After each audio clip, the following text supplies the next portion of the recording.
Welcome back. And we ended last lecture with a question, should we strive for zero unemployment? And this is actually a more profound question than you might realize, because as we've been talking about, everything comes at a cost, even unemployment abatement.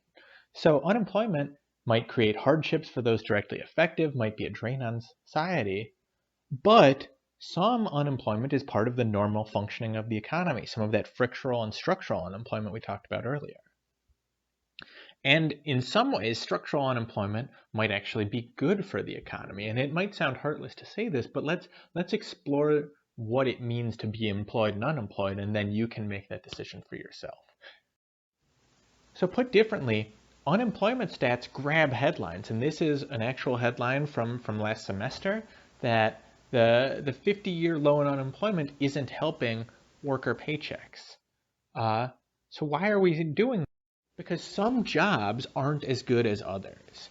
And it's easy to assume that the number unemployed or the unemployment rate is the statistic that reflects how well the economy is doing.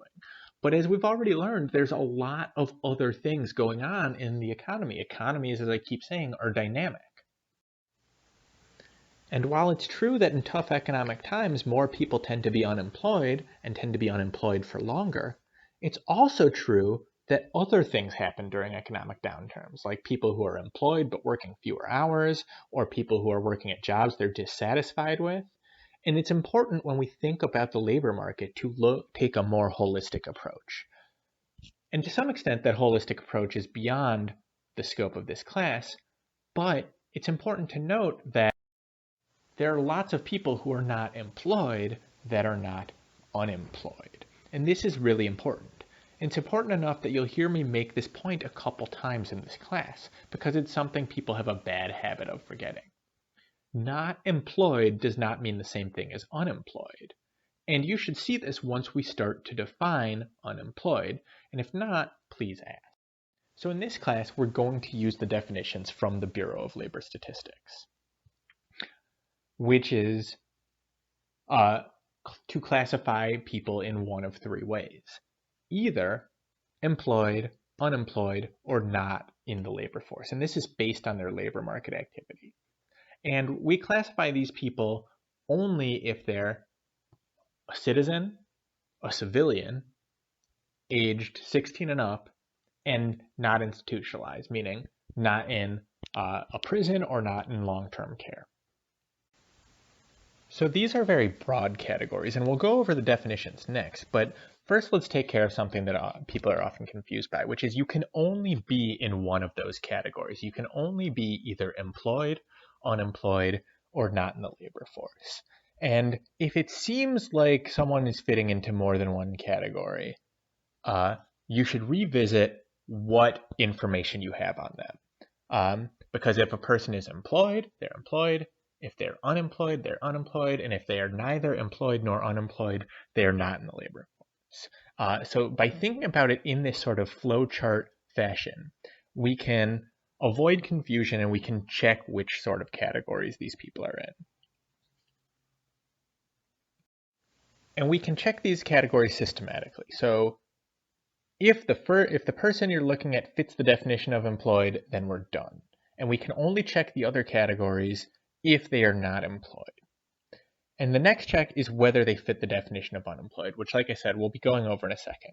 And if they're unemployed, then you're done. And finally, if they are neither employed nor unemployed, there's only one other option, and that's not in the labor force. So, what does it mean to be employed? There are a number of ways that people can fit this definition, but they both require that the person has a job. One is if they did any work or pay for profit. So as long as the person worked or paid, did work or pay for profit for at least 1 hour during the week. And remember, when the BLS is calculating unemployment statistics, they refer to a reference week. So if they're working, for instance, I'm working now as a professor, I am employed. Similarly, if they were temporarily absent from their job, but still have one, they're counted as employed. So if I call in sick tomorrow, I am not all of a sudden unemployed. And this includes full-time people, part-time people, self-employed, people who work for cash payments, because these data come from survey data and not from tax data or other quote-unquote official reports. So even someone who works in the underground market as a drug dealer is going to be counted as employed. The next definition is unemployed, and this is a particularly tricky one because people who are unemployed are not employed. They don't have a job. They haven't worked for money or profit, but they are both actively looking for work and able to work.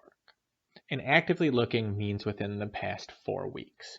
It includes calling people up, sending in applications, but it does not include going to a job training or reading a job posting. And much like last lecture with GDP, these words are very precise and selected for very specific reasons because a person has to meet both these definitions to be counted as unemployed. They need to be not employed, able to work, and actively looking for work. Finally, we have not in the labor force, which means people who are neither employed nor unemployed. So with that, let me wish you the best of luck on your midterm tomorrow. Please email me if you have any questions. I look forward to grading all of them. I know you're all going to do great.